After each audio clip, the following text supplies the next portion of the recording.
Kabajamoo daawwattoota Egeree News Network odeessaa addunyaa biyya keenya Oromiyaa guyyaarraa qabannee isiniif dhiyaannee jirra. Hanga kurfii qophii keenyaatti akkan waliin turtan gamanumaan affeerraa keenya aan beenyaa gammadaati.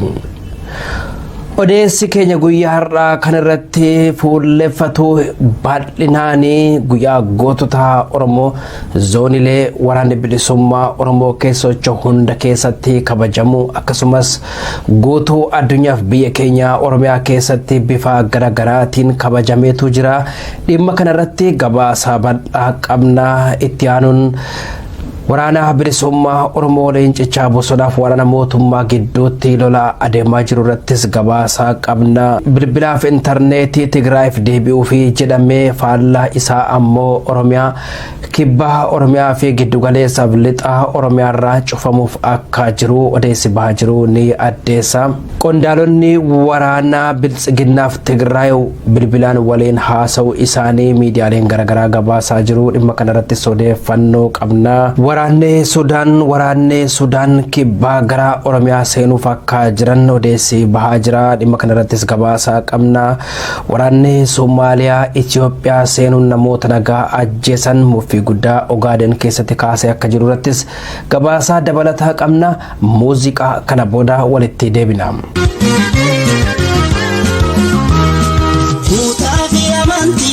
Gargar hin godhamnu ilmaan abbaa tokko Oromoon hundinuu oborra dandeessu ergaa tanaan dura dhaamsaa hontumurree kan muufanneen har'a hubachisi maraa.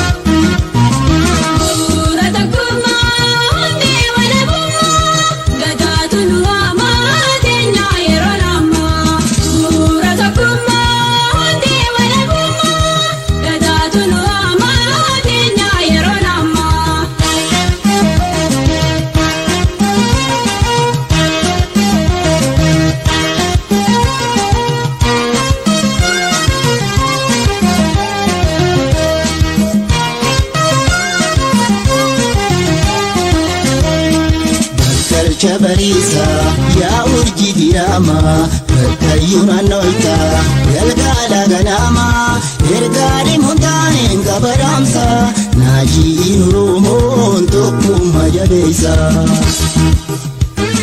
Bakal chabarisa ya urji dirama Bakayuna noita Galgala ganama Ergari muntahin kabaramsa Naji inurumon Tukmu majabesa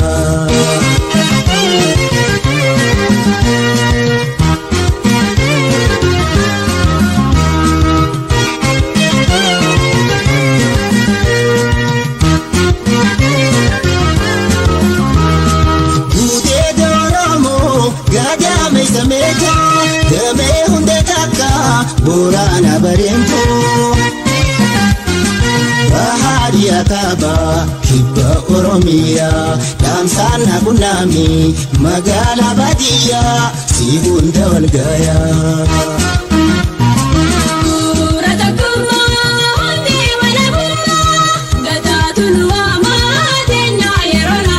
Tole kabajamoo daawwattoota Egeree News Network akkuma jalqabaa matoota isaa irratti isin hubachiifne bal'inaan odeessi keenya guyyaa har'aa guyyaa gootota irratti kan xiyyeeffatudha.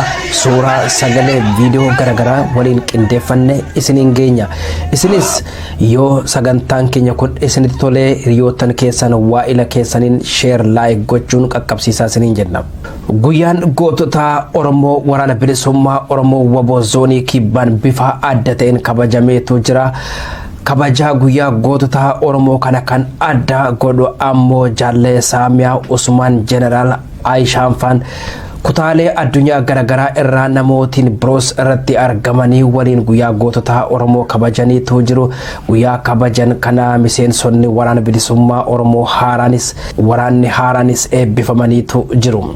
Guyyaa gootota Oromoo kana sababeeffachuun ergaa itti aanaa ajaan waraana bilisummaa Oromoo Leencichi Bosonaa Jaal Gammachuu Abbooyyee akka jedhanitti dhaloonni har'aa wareegama ulfaataa abbootiin keenya kafalanii nuun gahan dhaloonni qubee ammoo irbuu sana osoo hin sharafin galmaan gahuu qabna.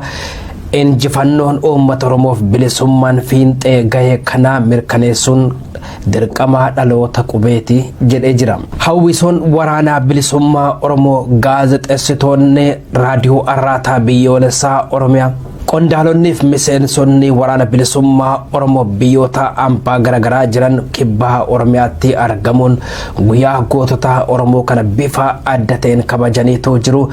Guyyaa eebba guyyaa kabaja guyyaa gootota Oromoo kana irratti viidiyoo kana mee daawwadha. Ashama al-Kabune jaallatoo akkam jirtu. Fakkaattiiwwan jaal magarsaa waayillan jaal marroo bagarra nuuf geessan bagalchan roorroo. Keessummoonni keenya guyyaa irraa karaa dheeraa kuttanii nuti jirtu argamtanii anaa dhufu jenneerra baga nagaan dhuftanii. Jaallan addaa dirree qabsoo hunda dandeessanii baga guyyaa eebbaa nagaadhaan geessanii. Sinoogotaa walii warra murannoon dilbii tokkichi keeyyuu kuma sitti madaalu dhibbii. Har'a akka biiftuu ganamaa fuulli keessan niifa akka biiftuu ganamaa fuula keessan hundarraa gammachuutu filama baga gammadan. Nutis kana booda diinoo Musaa barree ofirraa loluudhaaf irbuu waliif galle sabaaf jooraan keenyas ni seene daggalaa gabroonfataa loluuf ni eegale lola. Viidiyoo isin argitan kun kibbaa Oromiyaatti waraana bilisummaa Oromoo fi qondaalonni olaanoon waraana bilisummaa Oromoo akkasumas mararfattoonniif jaallattoonni waraana bilisummaa Oromoo bakka sanatti argamuun guyyaa gootota Oromoo kana kabajaniitu jiru. Suuraan isin argaa jirtan kun Jeneraal Aayishaa akkasumas jaalle Saamiyaa Usmaan.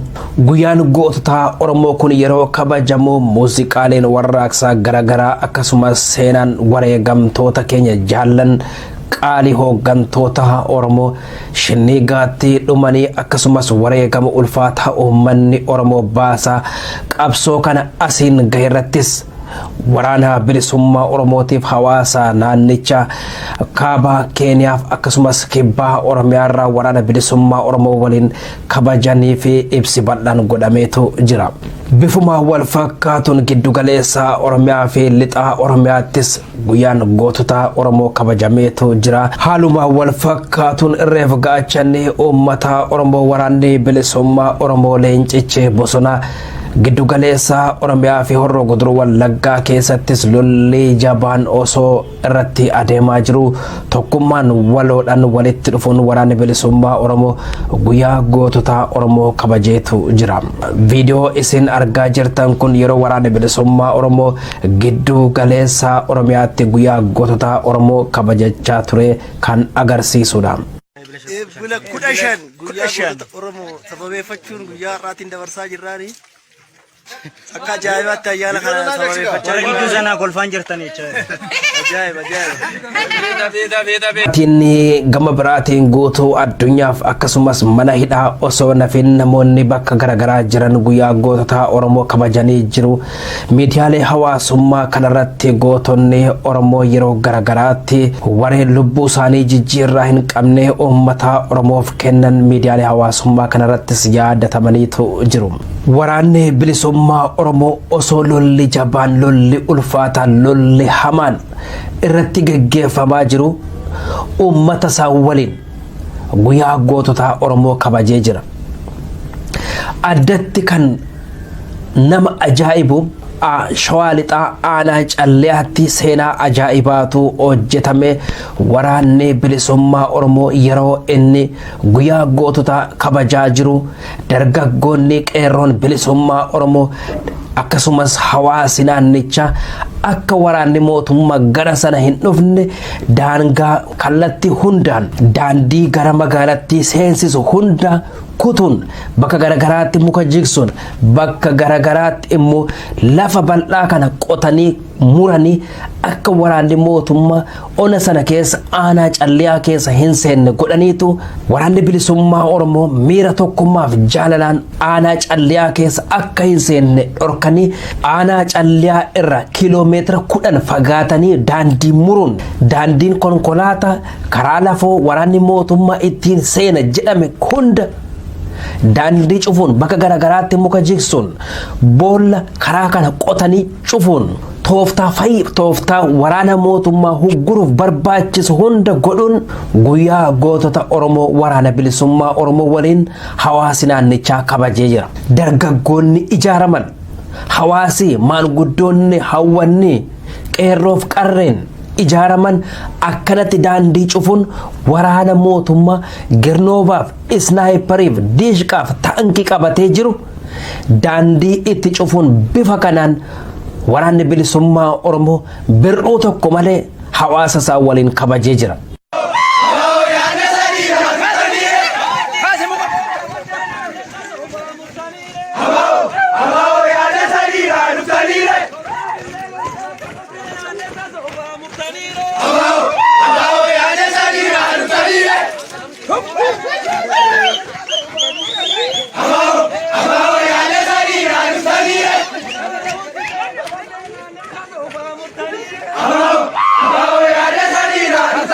Kun bakka hundatti baramuu qaba.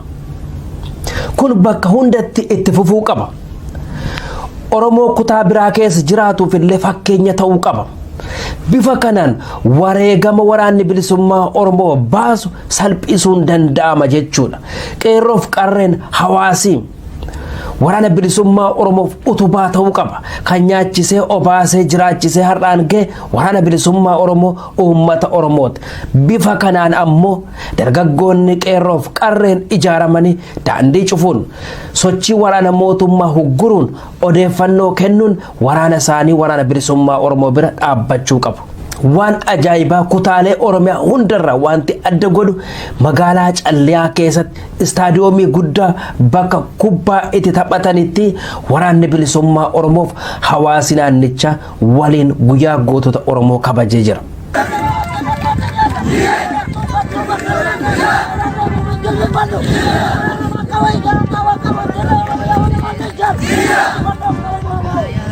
Bifuma wal fakkaatuun waraanni bilisummaa Oromoof hawaasi naannichaa Onaa Bagii Gidaamii fi Qondaalaattis waraanni bilisummaa Oromoo fi hawaasi naannichaa waliin guyyaa goototaa kabajanii jiru.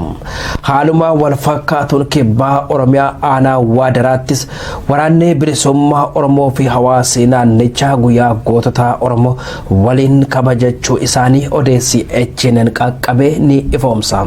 Odeessa keenya itti aanuun waraana mootummaa Bilxiginnaa fi Leencichaa Bosonaa waraana bilisummaa Oromoo jidduutti lolli haala baratameen itti fufeetu hammaatee jira. Lolli kun eessa faatti adeemaa ture kan jedhuu fi giddugaleessa Oromiyaa Shaggar Lixaa Onaa Midaaqan Calliyaa aanaa Amboo kibbaa Oromiyaa Gujii aanaa Waadaraaf Lixaa Oromiyaa Gullisoo fi aanaa Qondaala Mandiitti lolli adeemaa akka ture odeessi HNN qaqqabee ni ifoomsa. Lolli jabaan bakki itti adeemaa ture guyyaa kaleessaa galgala irraa eegalee hanga ganama har'aa waaree boodaatti giddugaleessa Oromiyaa Shawaa Lixaa Ona Meettaa Ganda Wagdii Minaaree jedhamutti waraana bilisummaa Oromoof waraana mootummaa gidduutti lolli jabaan adeemaa ture. Waraanni mootummaa konkolaataa 30 oliin Ganda Wagdii Minaaree jedhamu kana keessa qubatee ture. Waraanni bilisummaa Oromoo itti marsuun haleele waraana mootummaa kana facaasee akka jiru odeessiin qaqqabeetu jira.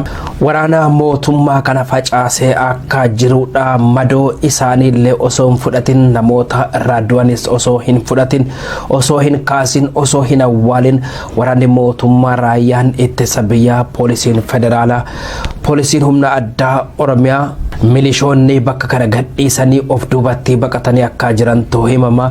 Waraanni faashist Abiy Ahmad bakka kanarra haleelamee ba'e uummata nagaarratti dhukaasuun nama nagaa 2 yeroo ajjeesan mana uummataa 30 olis gubanii akka jiran odeessi HNN qaqqabee ni ifoomsa. Bifuma wal fakkaatuun kibbaa Oromiyaa Gujii lixaa aanaa Waadaraatti lolli jabaan adeemaa akka jirudha. Asittis wanti addaa godhu uummanni hawaasi naannichaa Gujii lixaa keessa jiraatan aanaa Waadaraa. Hawaasi keenya Gujii aanaa Waadaraa keessa jiraatan waraanni mootummaa akka inni waraana bilisummaa Oromoo sakatta'uuf hin seenne.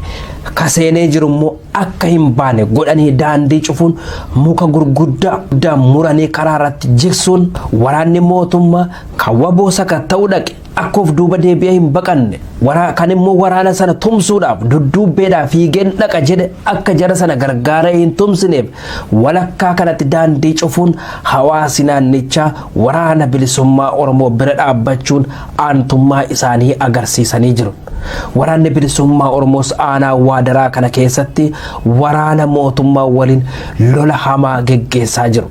Akkuma kanaan dura isinii gabaasaa ture Cibraan Soddon Boruu waraana mootummaa wajjiniin lola jabaa geggeessan lola poolisiin humna addaa Oromiyaa, raayyaan ittisa biyyaa, poolisiin humna addaa Somaalee, poolisiin humna addaa Sidaamaa osoo nafin irratti hirmaatanii waraana bilisummaa Oromoo taakkuu tokko gara duubaatti deebisuu hin dandeenye akka baalaa harcaanii ofii dhumani.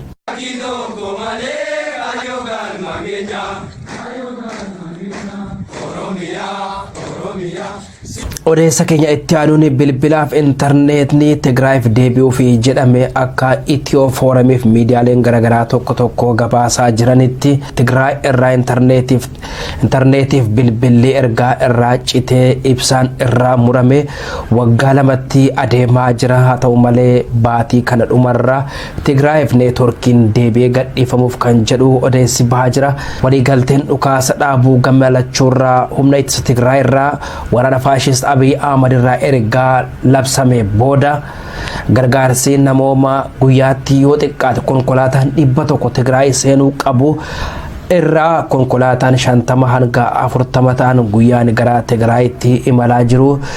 Waliigaltee sana dhiibbaa addunyaan irratti goote irraan kan ka'e Abiy Ahmad osoo hin jaallatin gara nagaatti dhufuuf dirqameetu jira. Faallaa isaa ammoo Oromiyaa irraa waraana bilisummaa Oromoo opereeshinii haaraa baanee barbadeessina jedhanii waraana bilisummaa Oromoo irratti opereeshinii haaraa ergii bananii booda akka injifachuu hin dandeenye hubatanii yeroo waraanni mootummaa ganda kana bahee ganda kana seenu uummanni odeeffannoo dursee kenne waraanni bilisummaa Oromoo cancala hiikkatee nyaachifatee eegee lip godhaa jira waraana mootummaa. Waraanni mootummaa kaseene bahuu hin danda'u bakka dhaqetti akka baalaa harcaa jiru. Kanaaf hawaasatu odeeffannoo kana waraana bilisummaa Oromootiif kenne nu rukuchiisaa jira kan jedhuuf intarneetaaf bilbila guutummaan balleessanii waa lama hojjechuuf tokko odeeffannoon hawaasi akka leencicha bosonaatiif hin kennineef lama namoota waraana bilisummaa Oromoo leencicha bosona yaadaan deeggaru qabeenyaan deeggaru daandii agarsiisu odeeffannoo kennu jedhanii shakkan namoota mootummaadhaaf tole hin jenne namoota sabboonummaa qaban odeeffannoon akka hin baane intarneetaaf bilbila cufanii ka fedhan ajjeesanii ka fedhan dararanii ka fedhan gudeedanii mana uummataa gubanii akkuma Tigraay keessatti godhan sana Oromiyaa keessattis gochuuf adeemu jechuudha. Intarneetaaf bilbila balleessanii wanti isaan godhuuf jiran kanuma. Kan Tigraay irratti duguggaan sanyii raawwate gudeeddaan saamichi raawwate har'as Oromiyaa keessatti raawwachuuf Abiy Ahmad hidhatee ka'ee intarneetaaf bilbila balleessuuf jechuudha. Miidiyaalee Oromoon qaban addunyaa dhageessisuun akka intarneetiif bilbilli Oromiyaa irraa hin cufamneef dhiibbaa gochuun dirqama uummata Oromoo hundaati. Ergaa intarneetii cufame duguggaan sanyii raawwate booda iyyachuun faayidaa hin qabu. Osoo uummanni keenya hin miidhamin dursinee addunyaa hubachiisuu iyyachuu mootummaa irratti dhiibbaa godhuun dirqama uummata Oromoo hundaati. Odeessa keenya itti aanuun qondaalonni waraanaa Tigraay fi Biltsiginnaa waliin haasa'uun gabaafamaatu jira. Haa ta'u malee odeessa kana madda amanamoorraa adda baafachuuf hin dandeenye. Akka odeessi bahaa jirutti qondaalonni waraanaa Biltsiginnaa Fiild Maarshaal Birhaanuu Juulaa fi akkasumas gara humna ittisa Tigraay irraa immoo Jeneraal Taaddasee Warradeen akka waliin haasa'anidha. Haa ta'u malee maal irratti akka isaan haasa'an wanti adda bahee hin jiru. Haa ta'u malee qondaalonni Biltsiginnaa fi humni ittisa Tigraay waliin haasa'aa akka jiranidha. Akka odeessi tokko tokko immoo bahaa jirutti dhimma lola dhaabanii gama marii nagaatti akka dhufan humni ittisa Tigraay fi waraanni mootummaa lola walirraa dhaabanii karaa nagaan akka walii galanii fi kan haasa'aa jiranii jedhu. Akka Birhaanuu Juulaa humna ittisa Tigraay gaafate jedhanitti humni ittisa Tigraay kutaalee Amaaraa bakka tokko qabatee jiru akka gadi gadhiisuuf yoo gadi gadhiise waraanni mootummaa akka gadi gadhiisu Fiild Maarshaal Birhaanuu Juulaa gaafatee jira jedhanii. Gama biraatiin immoo ajajaan qondaala waraanaa humna ittisa Tigraay Jeneraal Taaddasee Warradee immoo finxaaleeyyiin Amaaraa naannoo Tigraay keessa seenanii Walqaayitti Xagadeef Umaraa qabatanii jiran akka isaan gadhiisan yoo isaan kana hin gadhiifne yoo Umaraaf Walqaayitti Xagadee Tigraayin jalatti hin deebine mariin kun akka nagaan goolabamuu hin dandeenye. Hakkuun tokko lafa Tigraay irraa muramee naannoo Amaaraa Tigraay Affaar jalatti ni hafa yoo ta'e mariin nagaa geggeessinu hin jiru, lolli itti fufa kan jedhu Jeneraal Taaddasee Warradee Fiild Maarshaal Birhaanuu Juulaaf himeetu jira jedhu. Gama biraatiin ammoo gama humni ittisa Tigraay dargaggoota hedduu kumaantamaan leenjisuun waraana isaa hedduu jabeessaa jira jedhu. Akkasumas immoo waraanni Biltsiginnaa namoota 200,000 ol ta'an ergii dhukaasa dhaabuu Tigraay irraa labsanii booda dargaggoota 200,000tti tilmaaman mooraa waraanaa galchuun leenjisaa jiru, lolaaf of qopheessaa jiru kan jedhus gabaasaan bahatu jira. Odeessaa keenya ka xumuraatiin Abiy Ahmad qondaala waraanaa Jeneraal Taaddasee gara Sudaanii kibbaatti erguun sochii waraanni bilisummaa Oromoo lixaa Oromiyaatti godhaa jiru akka mormanii fi waraana mootummaa cina dhaabbatanii waraana bilisummaa Oromoo akka waraananiif gaafatee jira kan jedhu odeessi bahaa jira. Akkuma Tigraay marsanii loojistikii garaagaraa dhiyeeffachuu argachuu akka hin dandeenye Sudaan irraa muranii marsanii hacuucanii qabanii Tigraay marfama keessa gashan kanatti waraanni bilisummaa Oromoo loojistikii waraanaa garaagaraa Sudaan kibbaa irraa argataa jira waan jedhanii fi Sudaan kibbaa daangaa isaanii jabeessanii akka eeganuuf raayyaa ittisa biyyaa waliin ta'uun qindahanii karaa loojistikii waraanni bilisummaa Oromoo galfata jedhamu hunda akka eeganiif to'annaa jabaa akka geggeessaniif gaafatee jira kan jedhudha. Haa ta'u malee Sudaan kibbaa ofumaaf iyyuu bakka lamatti wal cabsitee bakka 3-4tti wal diiganii wal lolaa jiru. Biyyi kun iyyuu biyya lolaan wal burkuteessiteedha. Hagam akka isaan itti milkaan gara fuulduraatti kan ilaallu ta'a. Haaluma wal fakkaatuun loltoonni Somaaliyaa pirezidaantii Somaaliyaaf amanamootaan kan Farmaajo gara Itoophiyaa Ogaadenitti seenuun namoota nagaa 6 ajjeesanii akka jiran odeessi bahaa jira. Waraanni Somaaliyaa kun gara Itoophiyaatti seenanii namoota nagaa gosaan warra Ogaaden ta'an 6 ajjeesuun isaanis mormii guddaa kaasaa jira. Haa ta'u malee ergi Abiy Ahmad aangoo qabate lolli Itoophiyaa keessatti marroo 1,600 bara 2021 qofa keessatti akka geggeeffame qorannoon idilaa addunyaan geggeeffame ni mirkaneessa. Biyyootiin 6 ol ammoo Itoophiyaa keessatti harka isaanii galfachuun yeroo fedhan Itoophiyaa keessatti weeraruun yeroo fedhan lolaa akka jiran qorannoon kun dabalataan ifoomseetu jira. Biyyoota kana keessa Eertiriyaan adda dureetti waamamti. Kanneen akka Sudaan keessatti gara naannoo Amaaraatiin weerara bal'aatu geggeeffamee jira. Biyya Itoophiyaa kana keessatti biyyoonni 6 ol harka isaanii galfatanii biyya kana akka fedhan hunkuraa jiru kan jedhu gabaasaan bahaa jiru dabalataan ni ifoomsa. Tolega kabajamoo daawwattoota Egeree News Network odeessaa addunyaa biyya keenya Oromiyaa guyyaa irraa qabannee isiniif dhiyaannee asirratti goolabnee jirra. Waan waliin turtaniif guddaa galatoomaa jechaa qophii keenya echin nafan waliin turtii gaarii. an beenyaa gammadaati.